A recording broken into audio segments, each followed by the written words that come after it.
In an age long before memory, before language, before even the idea of history, early humans walked a world far wilder than the one we know. Forests hummed with unseen dangers, and survival was not a choice, it was a heartbeat-to-heartbeat battle. In this forgotten era, giant creatures ruled the wetlands, including monstrous toads the size of wolves, their golden eyes watching from the shadows. Yet even in this brutal world, humans learned something deeper than fear. They discovered unity, courage, and the power of protecting one another. This is the untold story of how our earliest ancestors learned to fight not just for survival, but for purpose. This is the healing mirror where the past teaches us how to live in the present. In the age when the earth still breathed with volcanic heat and the air carried the thick scent of ancient vegetation, a small tribe of early humans made their home along the edge of a sprawling wetland. The land was a mosaic of slow-moving streams, towering reeds, and mud that seemed alive under every step. For generations, the tribe had learned to move carefully through this world, listening, watching, reading the silent warnings nature offered. They lived simply, taking only what the land gave, but even their sharp instincts had yet to prepare them for the shadowed threat waiting beneath the still water. The morning began like countless others. The sun rose slowly through a veil of mist, turning the wetland into a shimmering silver landscape. A group of gatherers set out to collect roots and berries near the shallower pools, among them a young boy named Rue. He was small but fast, curious about every insect and plant he discovered. His mother often warned him not to stray too close to deep water, but curiosity in a young mind is like fire, it spreads before anyone can contain it. As the group worked, they failed to notice the faint ripples forming in a nearby pool. Beneath the murky water, golden eyes watched with patient hunger. The creature had camouflage so perfect that even the experienced hunters would have missed it. It was a giant toad, nearly the size of a wolf, its thick muscles hidden beneath warty skin the color of wet stone. These beasts rarely moved unless they intended to strike, conserving energy for the perfect moment. And now, that moment had come. Rue stepped near the edge of the pool to pluck a cluster of waterberries. The ground beneath him squished softly. The others were busy talking, laughing gently, relieved that they had found an area with enough food for the day. Rue leaned forward, unaware of the stillness around him. Then the water erupted. A massive shape lunged upward, jaws opening wide enough to swallow a child whole. A deep croaking roar ripped through the air as the giant toad's powerful tongue shot out and wrapped around Rue's arm. He screamed, stumbling, trying desperately to pull away, but the creature's strength was terrifying. Mud splashed everywhere as the beast tried to drag him toward the deeper pool. The gatherers turned at the sound of his scream. Their eyes widened with horror as they saw the enormous creature pulling the child into the water. One of the older gatherers, Luro, reacted first. With a shout, he rushed forward and grabbed Rue's other arm, digging his heels into the mud. The others joined him, forming a chain, pulling with every ounce of strength they had. But the creature was powerful, its grip unrelenting, its massive body anchored deep in the mud. Rue cried in terror as his feet slid closer to the water. The toad croaked again, its throat vibrating like a drum. It jerked violently, almost toppling the humans into the pool. Luro realized that another pull would break their formation and Rue's arm. Thinking quickly, he reached for a sharpened stick tucked into his belt and drove it into the creature's soft throat. The toad released a guttural sound, loosening its hold just enough for the tribe to yank Rue free. The boy fell backward into the mud, sobbing and clutching his arm as the beast retreated into the dark water, disappearing as swiftly as it had attacked. A heavy silence fell. The gatherers looked around, shaken by how close they had come to losing him. The wetlands had always been dangerous, but this attack was different, more aggressive, more deliberate. They needed to return to camp and warn the others. They carried Rue back, supporting him gently. His mother rushed to him the moment she saw their faces, her fear turning into relieved tears when she realized he had survived. The elders gathered quickly, forming a circle around the group as they described the attack. The tribe listened with a mixture of fear and anger. They depended on the wetlands for food, yet now the wetlands seemed to be turning against them. That evening, as the fire crackled and cast long shadows across the camp, the tribe gathered for a meeting. The elders spoke of the past, of old warnings passed down through generations, stories of giant toads that hid beneath still waters, creatures that struck without mercy. Some believed these beasts were guardians of the wetlands. Others believed they were reminders that nature was always stronger than humans. But all agreed on one thing: they needed to act. The tribe decided they could not simply avoid the wetlands. Food was scarce elsewhere, and the wetlands were their lifeline. But they could not risk another attack. Rue's close brush with death had awakened something powerful in them, a sense of unity that had always been quiet, hidden beneath their daily struggles. That night, the hunters sharpened their spears with renewed determination. The gatherers taught the children how to read the movements of water. The fire's glow lit their faces, revealing not only fear but also resolve. At dawn, the tribe set out as one, moving silently toward the area where Rue had been attacked. They followed the marks in the mud-deep grooves left by the giant toad's weight. The trail led them through thick reeds, the ground growing wetter and darker with each step. Birds scattered overhead, sensing the tension in the air. The tribe advanced cautiously, gripping their weapons tightly. After nearly an hour, they reached a hidden section of the wetlands they had never explored before. The air was colder here, the water darker, the soil softer. As they moved closer, they noticed large, uneven lumps among the reeds. When one of the hunters prodded a lump with his spear, it split open to reveal a cluster of massive eggs, more than a dozen each the size of a human head. The tribe stared in stunned silence. They had found the nesting ground. Suddenly, a deep rumbling croak echoed through the marsh. Then another. The reeds shifted as two giant toads emerged, their eyes glowing with territorial fury. The tribe tightened their grip on their weapons, forming a defensive circle. The toads approached slowly, their throats pulsing, aware that the humans had discovered their nest. The standoff felt endless. A single wrong move could trigger an attack. The tribe breathed as one, their hearts pounding. These creatures were not just random predators, they were protecting their offspring, just as any parent would. And the tribe understood this instinct deeply. But they also understood that the wetlands were shared land. If they fled now, the creatures would continue to threaten their children. If they destroyed the nest, they would disrupt the balance of nature. Instead, the eldest hunter stepped forward slowly and raised his spear, not as an attack, but as a warning. The others followed, lifting their weapons in a unified display of strength. They were telling the beasts, "This land is ours too, and we will defend our own." The toads paused, their throats swelling, assessing the humans. Then, as if recognizing the determination in the tribe's stance, they slowly backed away into the water, sinking beneath its surface.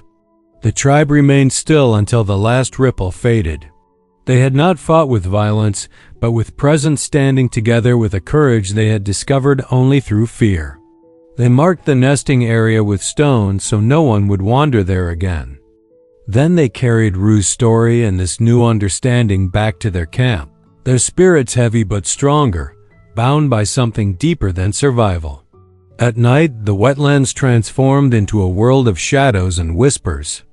The air cooled, the insects quieted, and a silver haze settled over the pools, making everything shimmer with an eerie stillness. The tribe always stayed close to the fire after sunset, but ever since Rue's encounter with the giant toad, they had become even more cautious. The memory of the beast's golden eyes haunted their thoughts, and every rustle in the reeds made someone reach for a spear. But the tribe had also learned something valuable from that day. Fear was not a signal to flee, it was a signal to prepare. The days grew colder with the arrival of a shifting season. The sky darkened earlier, and fog rose more heavily from the water. Strange patterns began appearing near the camp-wide tracks in the mud, drag marks, and pools that had been disturbed in the night. The elders concluded that the giant toads were moving closer, perhaps driven by the cooling wetlands or scarcity of prey. Whatever the reason, the tribe had to face the new reality that their camp was no longer out of reach for the predators. One evening, as the tribe sat around the central fire, a sharp splash echoed from the darkness. Everyone froze. The fire crackled louder in their silence. The hunters exchanged alert glances. The children instinctively huddled closer to their parents. Then came another sound, low, guttural, unmistakable. A croak that vibrated through the still air, deeper than any frog or bird. It was the call of a giant toad, and it was dangerously close. The hunters rose slowly, gripping their spears. The flames illuminated their tense faces. They could feel themselves being watched from the darkness beyond the circle of light. The unknown was pressing in on them, threatening the fragile safety the fire provided. One of the younger hunters suggested they put out the fire so they wouldn't be seen, but the elder hunter, Torkin, shook his head. Fire was their strongest ally. The beasts feared it. He had seen smaller predators flee from its glow many times. There was no reason the giant toads would be different. Still, fear lingered like a weight in the air. The tribe could defend themselves during the day, but night was a different world. Sound traveled strangely. Shadows played tricks on the eyes.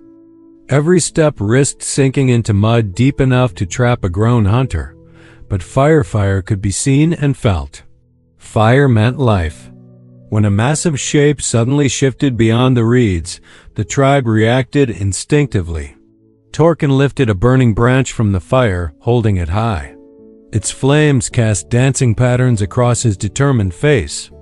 The orange glow flickered fiercely against the darkness, revealing the faint outline of a giant toad crouched near the edge of the clearing. Its skin glistened like wet stone, its golden eyes reflecting the firelight. It let out a rumbling croak that made the children bury their faces into their mother's arms. But it did not move forward. Instead, it blinked slowly, observing the fire with a mix of hunger and fear. The tribe remained perfectly still, watching. The giant beast was close enough that they could hear its breathing slow, heavy, almost rhythmic. Another croak echoed from farther away. There was not just one beast. There were more. Perhaps two? Perhaps several. As the realization settled in, the tribe felt dread spreading through their chests, but no one stepped back. They stayed around the fire, forming the same protective circle they had made when Rue was in danger. Then Torkin gave a quiet order. Each hunter took a burning branch from the fire, turning the darkness into a scattered constellation of flames. The light expanded, pushing the shadows outward. The giant toad flinched, shifting its massive body backward. The hunters slowly advanced, keeping the flames raised. The fire forced the creature to retreat a few steps, its throat pulsating rapidly with unease. The tribe advanced carefully, step by step, ensuring the women, children, and gatherers remained within the safety of the fire's glow. It was the first time they had stood as one group facing such a threat at night. Usually, the tribe divided their responsibilities. Some hunted, some gathered, some kept watch. But tonight, survival required unity. Their hearts beat in an unspoken rhythm, guiding their every movement. As they expanded the circle of firelight outward, something unexpected happened. The giant toad backed even farther away, its eyes narrowing, and then it turned. With a heavy, wet thump, it bounded toward the deeper wetlands. Its retreat was followed by a splash somewhere in the distance. The second beast followed, disappearing almost as quickly as it had come. The night grew quiet once more, save for the crackling fire and the trembling breaths of the tribe. Though relieved, the elders knew this was not the end. The creatures had come too close. They had seen the camp. They had smelled the humans.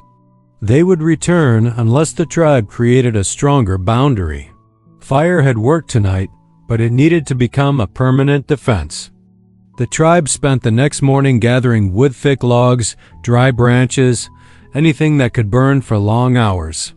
They built several smaller fire pits around the camp, spaced far enough apart to form a protective ring. When night fell again, the wetlands glowed with the light of multiple flames, flickering like stars on the ground. The tribe called this new protection the Wall of Fire. From the safety of the glowing perimeter, they listened. The wetlands were restless. Strange movements rippled through the reeds.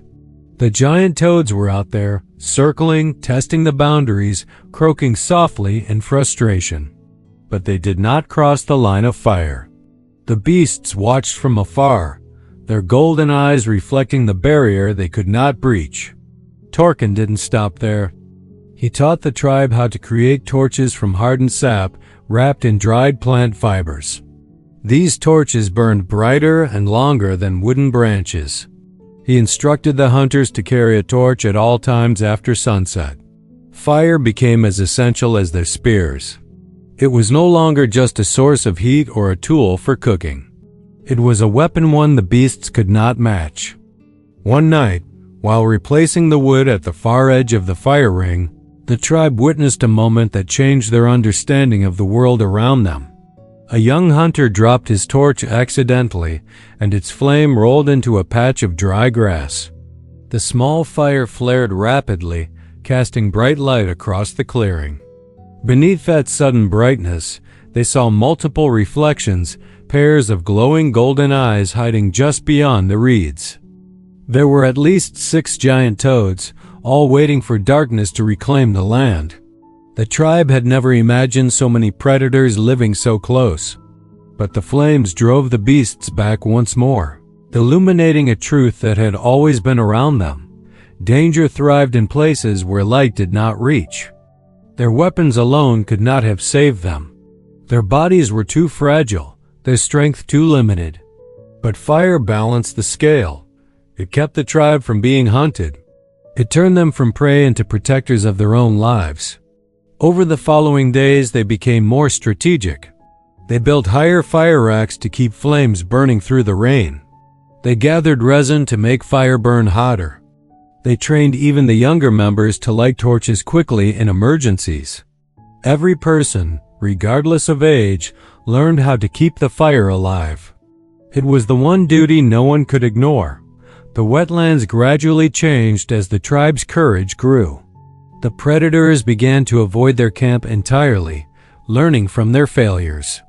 In time, even the distant croaks grew fainter, as if the beasts had moved farther away where the firelight could no longer reach. The tribe continued to strengthen their defenses, not because they wanted to dominate the wetlands, but because they understood their place within it. They did not seek war with the toads. They sought coexistence, and fire became the bridge that allowed both species to survive without constant conflict. Night after night, the tribe stood watch beside their flames, learning that knowledge was often stronger than brute force. They learned that danger did not vanish when ignored, it grew bolder. But when faced with wisdom, preparation, and unity, even the darkest threats pulled back into the shadows. Through fire, they found not just safety, but understanding. Through understanding, they found a new form of strength.